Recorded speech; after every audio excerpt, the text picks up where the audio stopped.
Hello everybody, I am Hacklebeast and we are casting BGH Tour Day 1. Oh dear God, what have I gotten myself into? Okay, so... Oh shoot, okay. I just realized I don't even know what the teams are. So here's how we're gonna do this. We're gonna take off all vision except for that guy. Okay, cool. So... Yellow... Red, orange are a team. We're gonna have to redo these.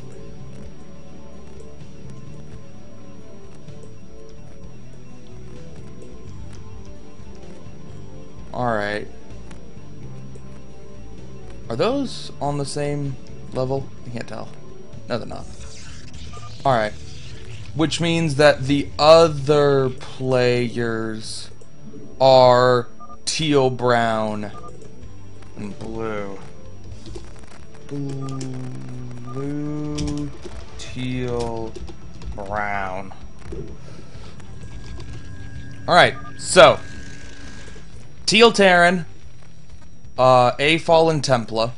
I think it's supposed to be like gangsta, but this is a change of Templar. Anyway, he is the Terran. Blue is Mad Winner. And Brown Protoss is Terran Scarry.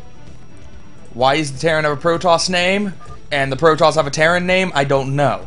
That's just, it's confusion tactics.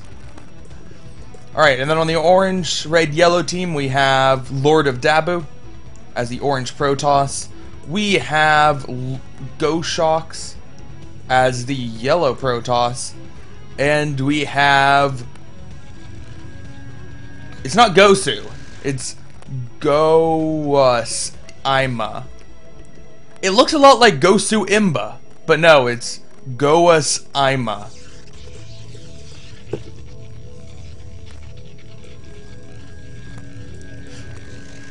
So, now I don't know a whole lot about BGH. I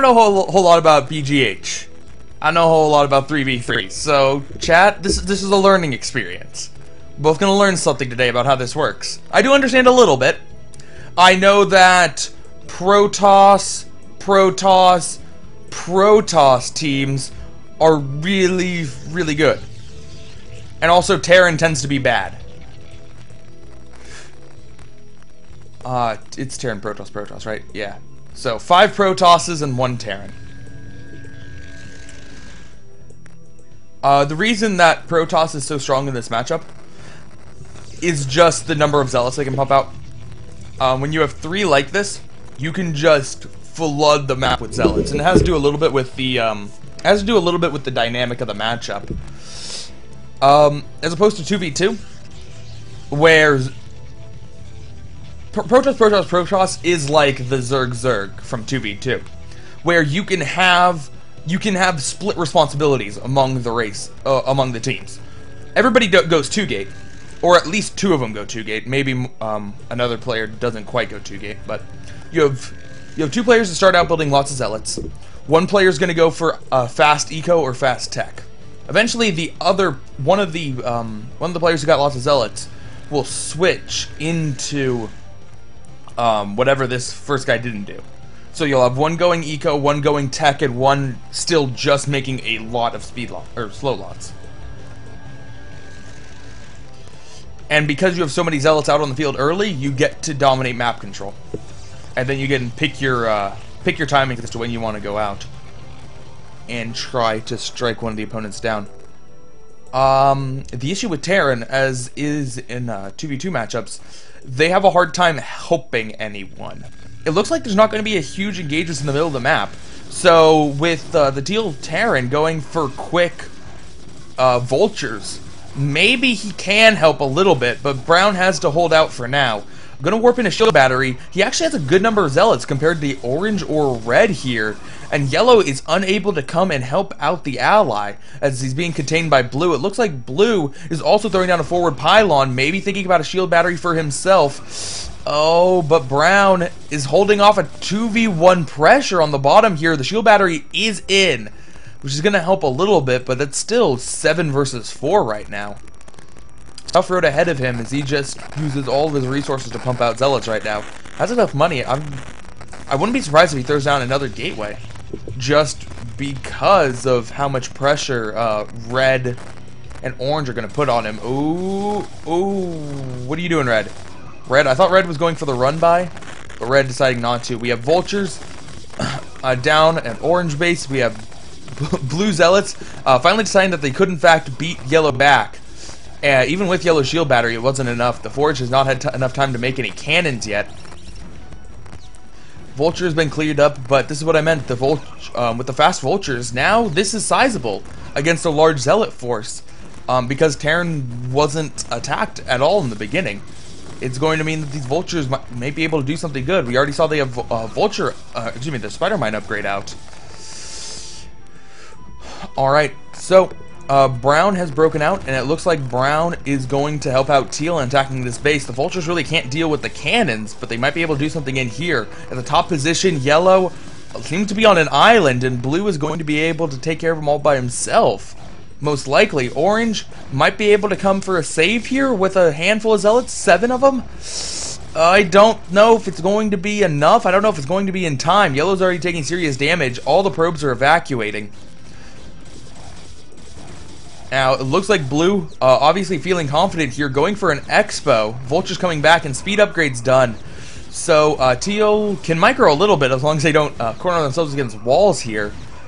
But I think that teal, brown, and blue are in a great position right now. Red has no mining, and yellow has no mining, and it's all up to orange. Orange is their other ally at this point, who does not have any tech, and there's the GG from yellow, and orange, and red, and team blue, teal, brown, aka Surfer for Life's team. That was one... I'm pretty sure that was the team with Surfer for Life. Yeah, it is Surfer for Life's team. He's gonna take set 1.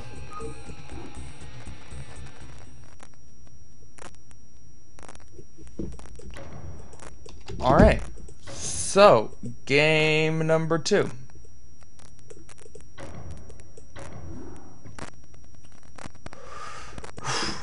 Oh boy, this is this could be interesting. It'd be interesting. Alright. Who are our allies this time? Alright. So instead of earthly thing guys? No, it's the other side. Okay. So this time lordofdabu's team is going to be blue and purple and teal.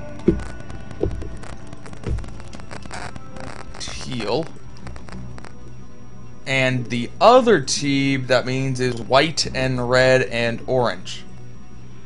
So we still have blue teal versus red orange, but unfortunately the different teams are using them. Alright, so red and white and orange.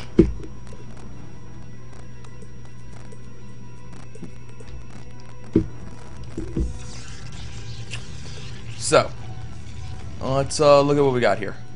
So, purple is gous.ima. Or gous.ima. Not Gosu. Gous.ima. Blue is lordofdabu. And teal is goshox. Protoss. The other team are... excuse me. Our red, white, orange team is Fallen Templa, switched from Terran to Zerg. Mad Winner as the orange Protoss, and Terran Scarry as the yellow Protoss. So this time again we're going to have 5 Protosses, but the last race is a Zerg player instead of a Terran one. Now, Zerg's role in large team games like this is as an initiation force. Zerg does not scale very well into the late game.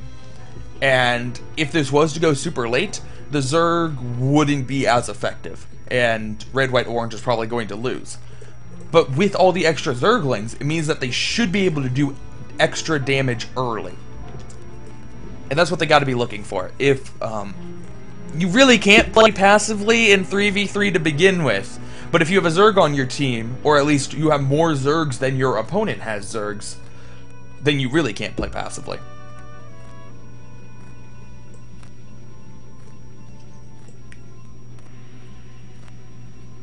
Alright. So, last game what happened was we had blue and yellow on an island, pretty much isolated from the rest of the game. They were just playing against each other, and then blue was able to dominate yellow. Instead of helping him out, his two allies decided to attack the 6 o'clock position, but they were also unsuccessful. If they had been able to crush that, then it would have been 2v2, and it would have been an okay trade, but that's really where the game fell short. Brown did an excellent defense. I'm not even sure how he held off against two players, but I don't think that it was, what, red and orange? Red and orange committed all the force they possibly could to that. We do have a strong zealot attack here, and a fast hatchery means that he doesn't quite have the Zergling count you would expect, but he should be getting some out pretty soon here. Yeah, we do have some Zerglings on the way, along with creep colonies. Creep colonies are going to slow down the zealots to a certain extent. He's just trying to buy time for this sunken colony to get up. He's already lost the one at the top up here. Are his Zerglings going to be enough? That is a lot of zealots to have to deal with. Does he have allies coming to help him? Yes, blue. Oh no, that's not allies. That is his enemy. It's blue, teal, and purple on a team. So all this time, red is going to maybe defend, maybe not. What are his allies doing?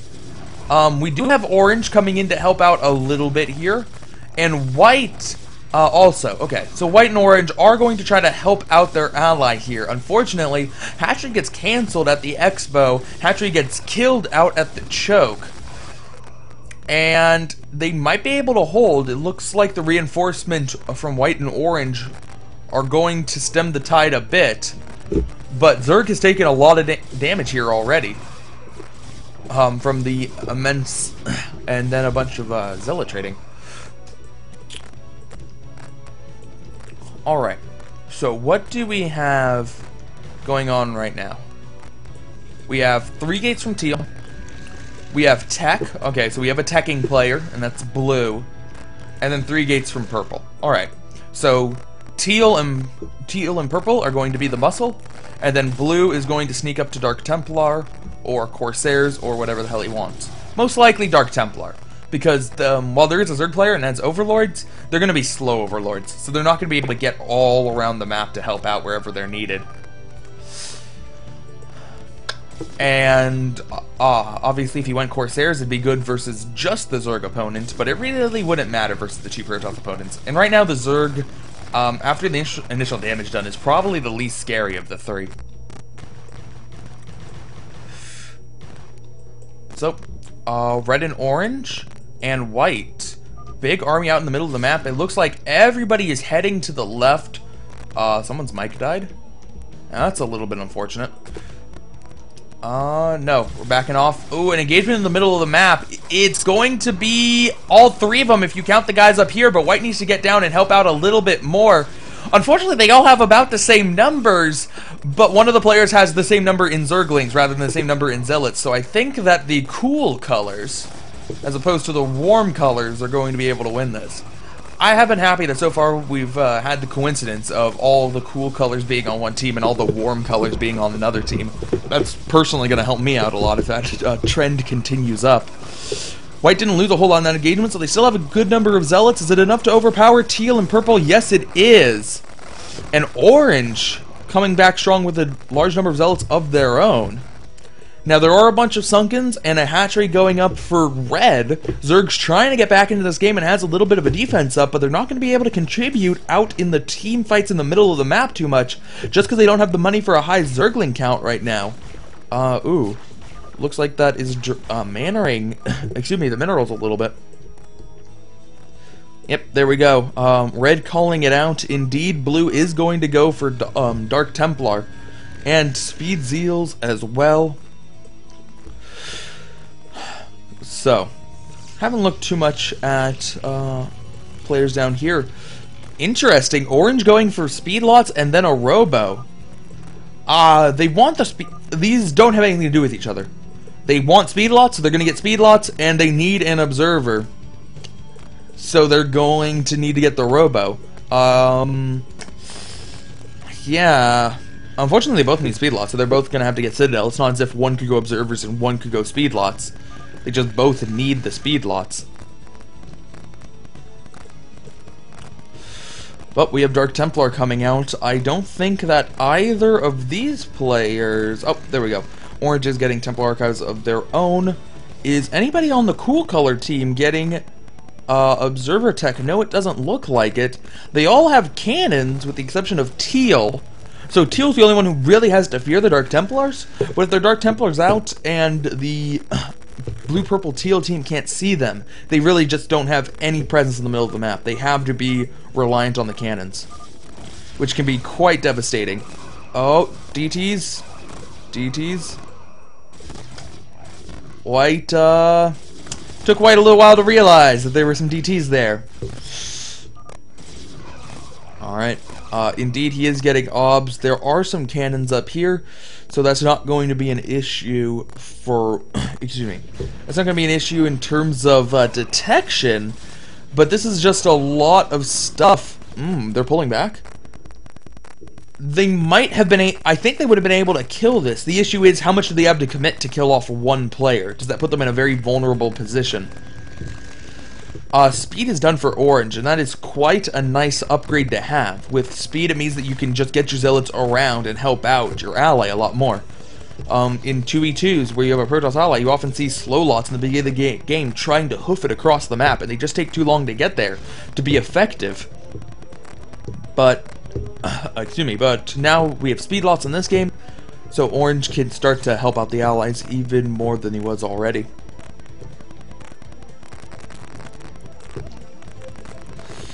Second gas going down, along with Cybercore, so Purple's finally going to start to get some tech. Indeed. Indeed. It does look like the attack's going for Zerg, but that's a lot of sunken colonies. I don't think that's going to have any chance of working out now. And here comes Orange, and Orange is going to catch them in the retreat. Oh, this is going to be a lot of damage to Purple here. And White even coming in, but Teal now realizing he needs to help out his ally, needs to try to make the best out of the situation. Orange even has an Archon, and in a world of speed lots, Archon is king. And that's the other king, I guess, because there's two of them. It's a dual monarchy. That's fine. That's certainly happened somewhere at one point in history. Alright, Teal needs to pull back. There's still no obs out for the Blue, Purple, Teal team.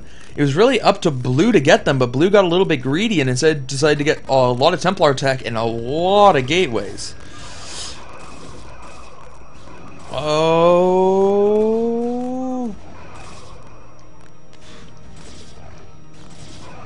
Alright. So, with some Dragoons out, it means that he can start picking off some of these outlying buildings. These walls are obviously set up just to defend against Zealots. But we have Orange coming down on this side, White attacking Teal, Orange attacking Purple, putting a lot of pressure on. Blue, right now, he's the tech player, and it's getting to the point where you really need to start to get some tech units out there.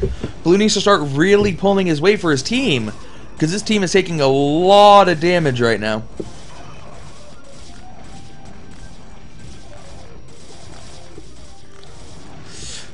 Alright. Blue is finally moving out now, but that's just speed in terms of tech. Also, +1, I guess, is nice. But really, that's not going to be enough to destroy Red or to save either of these two bases. So I'm not sure what Blue's going to be able to do here. Archon should try to back up when possible. Alright, here's an Archon. We got some Archons coming out from Blue, and those are going to be quite helpful. Over on this side, it looks like Teal was capable of defending himself, but Purple, unfortunately, was not. And looks like Purple is going to be eliminated. Gateway unpowered. And it has 1,000 minerals, but only 6 supply. I don't even know if any of those are probes. We could spend some time hunting around, or we could watch these Mutalisks flying in. There are cannons and archons, unfortunately. So I don't think. Wow, really? All right, there we go. I don't know how he missed that the first time. Alright, blue putting pressure on white, but white has plenty of dragoons to guard that choke. Zealots are going to have to be turned back. And there's a DT among this blue, still with no observers. He's had the robo up for quite a while. He could have had observers out, but, oh, getting greedy by not investing some gas into that, instead wanting the archons, and it looks like he's going to pay for it now. 1 DT, turning back his entire army. He might have had to turn back anyway, because there's a big force coming to attack him. The Mutalisks do need to avoid the archons to try to not get killed. Purple has been... oh, has not been eliminated. Purple has a Nexus. Alright, it's fine. It's fine, everyone. They can leech. They can leech off of teal right here. That is assuming that teal can live. Blue has given up. Teal has given up. And red, white, and orange. The team of Fallen Templar, gous, and Terran. I'm pretty sure those are the 3 names. Right? Double check now. Terran, Fallen Templar, and Winner. Excuse me. Gous was purple. And Winner. Win 2-0. So... this, in that group, the groups are supposed to be best of 4. Or, excuse me, the groups are supposed to be 4 people. And, looking for it, the groups are supposed to be 4 people. And then 2 advance. But since these were the only 2 teams to show up, both of them are going to advance. And they played games for seeding. So, it looks like, Surfer's team is going to be the top seed. And Lord of Dabu will be the 2nd seed, coming out of group number 1.